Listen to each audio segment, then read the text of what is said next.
నా వీక్షకులు సబ్స్క్రైబర్ ఒకరు కామెంట్ పెట్టారండి. మంజుల గారు పెట్టారు. సార్ నా ఫేస్ పైన టాన్ పింపుల్స్ ఉన్నాయి సార్. దానివల్ల ఫేస్ బ్లాక్ అయిపోయింది సార్. నా వయసు వచ్చేసి 25 సంవత్సరాలు. కొంచెం చెప్పండి ఎలాంటి ట్రీట్మెంట్స్ తీసుకోవాలి అని అడుగుతున్నారు. చాలామందికి ఈ ప్రాబ్లమ్స్ ఉంటాయి. ట్యానింగ్ వచ్చేసి నుదుట పైన ఉండి, ఇక్కడేమో మొటిమలు వచ్చేసి నల్ల చుక్కలు అయిపోతూ ఉంటాయి. నిన్న నా దగ్గర ఒక పేషెంట్ వచ్చారండి. మొత్తం ముఖమంతా మొటిమలు వచ్చేసాయి, నల్ల చుక్కలు వచ్చాయి. స్కిన్ సాగింగ్ అయిపోతుంది సార్, నాకు ఆ విధంగా మార్పులు వస్తున్నాయని అన్నారు. తనకి 2 పిల్లలు ఉండే. ప్రెగ్నెన్సీ డెలివరీల తర్వాత తనకి సాగింగ్ వచ్చిందన్న ఫీలింగ్లో ఉండే. కానీ తన ఫేస్ పైన నల్ల చుక్కలతోటి చాలా ఇబ్బందికరంగా మారిపోతుందన్నమాట. అంటే ఆ నల్ల చుక్కలతోటి తన యూనిఫామ్ టోన్ లేకుండా, తన స్కిన్ కలర్ లేకుండా ఉండటంతో చాలా బాధపడిపోతూ ఉండే. అంటే చాలామందికి నుదుట పైన ట్యాన్ ఉండి, అలానే ముక్కు పైన ట్యాన్ ఉండి, మొటిమలు అనేటివి బుగ్గల పైన వచ్చేసి ఈ భాగంలో కూడా ఎక్కువగా వస్తూ ఉంటుందండి. ఎస్పెషల్లీ 25 ఏళ్ళకి వచ్చిందని చెప్పారు కదా తను. అలాంటి వాళ్ళకి హార్మోనల్ ఇష్యూస్ కూడా ఉండవచ్చనమాట. సో, హార్మోనల్ ఇష్యూస్ ఉన్నప్పుడు ఎలాంటి ట్రీట్మెంట్స్ తీసుకోవాలి? అసలు ఎలాంటి జాగ్రత్తలు తీసుకోవాలి? ఏ విధంగా మనం ఎవాల్యుయేషన్ చేసుకొని దానికి తగ్గట్టుగా మనం ట్రీట్మెంట్ చేసుకోవాలి? హార్మోనల్ ప్రాబ్లమ్స్‌ని మనం టాబ్లెట్స్ తీసుకోకుండా మంచిగా సెట్ చేసుకోవచ్చా? ఎలాంటి మార్గాలుంటాయి అనే దాని గురించి నేను వివరిస్తాను.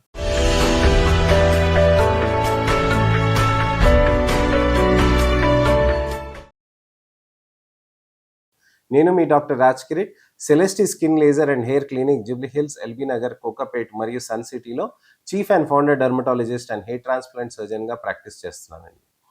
చాలామందికి ఇలాంటి ప్రాబ్లమ్స్ అనేటివి ఉంటాయి. మొటిమలు అనేటివి వచ్చేస్తూ ఉంటాయి. ట్యాన్ అనేది వచ్చేస్తూ ఉంటాయి. మొటిమల్ని ట్రీట్ చేయకపోతే ఎటువంటి ప్రాబ్లమ్స్ ఉండవండి. కానీ మొటిమలు అనేటివి నల్లటి మచ్చలను వదిలేస్తాయి. అలానే గుంతల్ని కూడా వదిలేస్తాయి. అటువంటి ప్రాబ్లమ్స్ వచ్చినప్పుడు మనకి మచ్చలు తొందరగా తగ్గిపోతాయి. కానీ గుంతలు మాత్రం శాశ్వతంగా ఉండిపోతాయి. గుంతలకి మనం ఖచ్చితంగా లేజర్స్ అనేటివి చేయాల్సిన అవసరం ఉంటుంది. అందుకోసమనే ఇవి ప్రివెంట్ చేయటానికనే మనము మొటిమల్ని ట్రీట్ చేయాల్సిన అవసరం ఉంటుంది.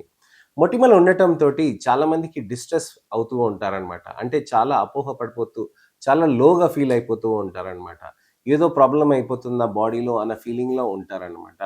అలానే నలుగురితో ఎళ్ళాలన్నా, ఎవరితోటైనా కలవాలన్నా, పార్టీస్‌కెళ్ళాలన్నా, ఫంక్షన్‌కెళ్ళాలన్నా చాలా ఇబ్బంది పడిపోతూ ఉంటారు. ఇలాంటి పరిస్థితుల్లో మనం ఇంపార్టెంట్ ఏంటి అనంటే, మనం ట్రీట్మెంట్ అనేది సరిగ్గా తీసుకోవాలి. కానీ అసలు ఎందుకొస్తుంది అనే దాని గురించి మనం తెలుసుకోవాల్సిన అవసరం ఉంటుంది. మొటిమలనేటివి హార్మోనల్ రీజన్స్‌తో కానీ, మెటబాలిక్ రీజన్స్‌తో కానీ, టాబ్లెట్స్‌తో కానీ రావచ్చు.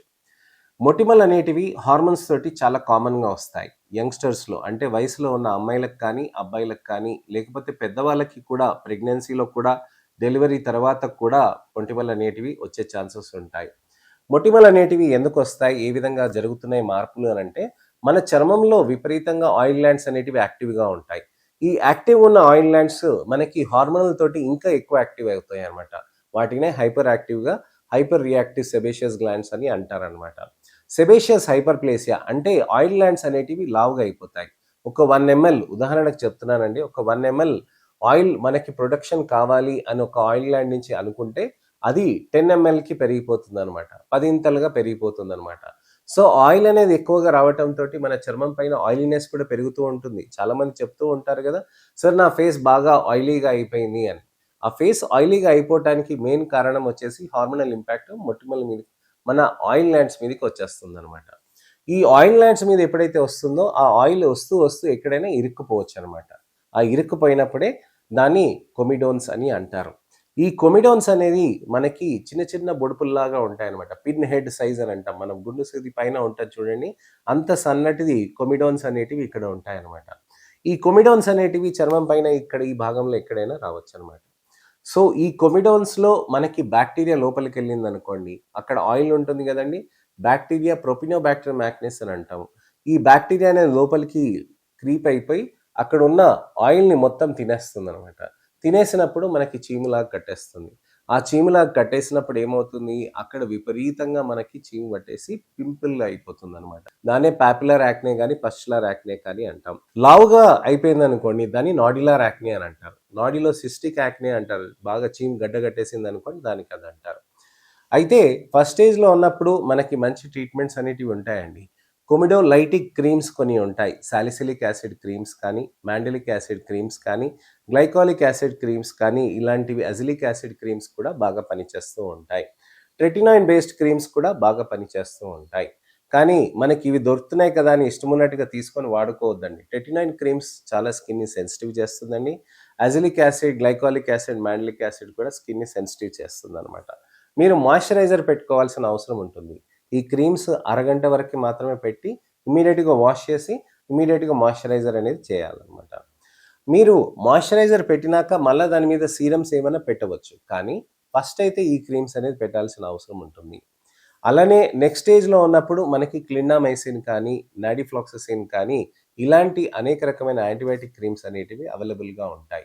ఇష్టమున్నట్టుగా యూజ్ చేస్తే అది యాంటీబయాటిక్ రెసిస్టెన్స్‌గా మారుతూ ఉంటుంది. ఏ విధంగా వాడాలి అనే దాని గురించని మీరు మా దగ్గరకొస్తే మేము చూసి చెప్పగలుగుతామనమాట.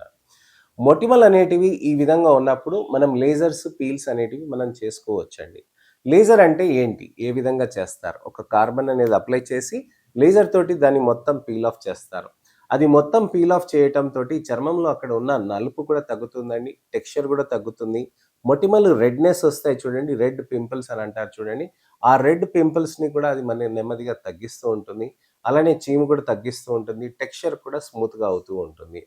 లేజర్ పీల్ తోటి ఈ విధంగా బెనిఫిట్ ఉంటాయి. కెమికల్ పీల్ చేసేది మనకి చర్మం పైన ఈ విధంగా అప్లై చేసి వాష్ చేసేస్తూ ఉంటారు.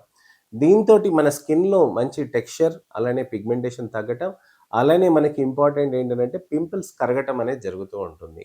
అయితే ఇవన్నీ టాబ్లెట్స్‌తో పాటు మనం కాంబినేషన్ చేయాలండి. కేవలం ఇదొక్కటే చేస్తే సరిపోతుందా అనంటే ఒక్కటే చేస్తే సరిపోదండి. ఎలక్ట్రానిక్ డివైసెస్ కొన్ని వచ్చాయి. ఇక్కడ మనకి పింపుల్ స్పాట్స్ అని అంటారు. స్టార్ మార్క్‌లో ఉంటాయి, సర్క్యులర్‌లో ఉంటాయి.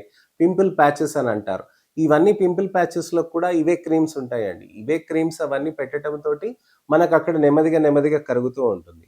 మనం అవి తొందరగా పోవటానికి అనేది వాడొచ్చా అనంటే అది వాడొచ్చండి. కనిపించటానికని బావుంటుంది కూడా. అంటే మీరు మేకప్ ఏసుకునేటప్పుడు అది పెట్టుకొని మీరు మేకప్ ఏసుకున్నారనుకోండి, అది లోపలికి ఇమిడిపోతుంది. బయటకి అంత ఈజీగా కనిపించదు. స్టార్ మార్క్ లాగా ఇక్కడ చిన్నగా ఒకటి స్టార్ ప్యాచ్ ఒకటి పెట్టుకుంటారు. అందంగా కూడా ఉంటుంది. అలానే మనకి ఆ పింపుల్ తోటి మనకి అటెన్షన్ అటు దిక్కు డైరెక్ట్‌గా తీసుకురాదనమాట. సో, మనకి చక్కగా ఉంటాయనమాట. సో, ఇలాంటివి కూడా మనం ట్రై చేయవచ్చు. సో, మనకి ట్రీట్మెంట్ పరంగా అనంటే లేజర్స్, పీల్స్, టాబ్లెట్స్, క్రీమ్స్ ఇవన్నీ చేసుకోవాలండి. డైట్ పరంగా అంటే చాలా ఇంపార్టెంట్ అండి. జంక్ ఫుడ్ అనేది తీసుకోవద్దు. బయట బర్గర్‌లు, పిజ్జాలు, స్విగ్గీ, జొమాటోలో మనం ఆర్డర్‌లు పెడుతూ ఉంటాం చూడండి. ఆయిలీ ఫుడ్ అంతా వస్తది. మీరు అది తీసుకొని ఆ బకెట్ తీసుకొని మీరు నెమ్మదిగా ఇట్లా ఉంచండి మొత్తం ఆయిల్ అంతా పడతది. బిర్యానీ అంతా ఒక పేపర్ మీద ఏసి దాన్ని అట్లా ఎయండి దాని మీద మొత్తం అంతా ఆయిల్ అంతా మీకు ఆ పేపర్ మీద కనిపిస్తుందనమాట. సో, ఎంత ఆయిలీ ఫుడ్ అనేది మీరు తింటున్నారనేది మనం గమనించాలి. నేను రోజు రెగ్యులర్‌గా హెల్తీ ఫుడ్ తింటానని చాలామంది అంటారు. పక్కన పోయి ఒక చాక్లెట్ తినేస్తారు. ఆ చాక్లెట్ తినటంతోటి కూడా పింపుల్స్ విపరీతంగా పెరుగుతూ ఉంటాయన్నమాట. సో, ఇదండి విషయం. డైట్ అనేది మనం ఖచ్చితంగా కంట్రోల్ చేసుకోవాల్సిన అవసరం ఉంటుంది. షుగర్ ఏ రకమైన షుగర్ అయినా కానీ షుగరే ఖచ్చితంగా మీకు మంచిగా బ్యాక్టీరియాకి ఫుడ్‌గా మారి పింపుల్స్‌గా మారుతూ ఉంటాయి. సో, మీకు పింపుల్స్ ఎప్పుడైనా కావాలి అనంటే అలాంటి ఫుడ్ తినండి. కానీ పింపుల్స్ వద్దు అనుకుంటే మాత్రం హెల్తీ ఫుడ్ తీసుకొని, హెల్తీ లైఫ్ స్టైల్ చేసుకొని, ఎక్సర్‌సైజెస్ కూడా చేసుకుంటూ ఉండాల్సిన అవసరం ఉంటుంది.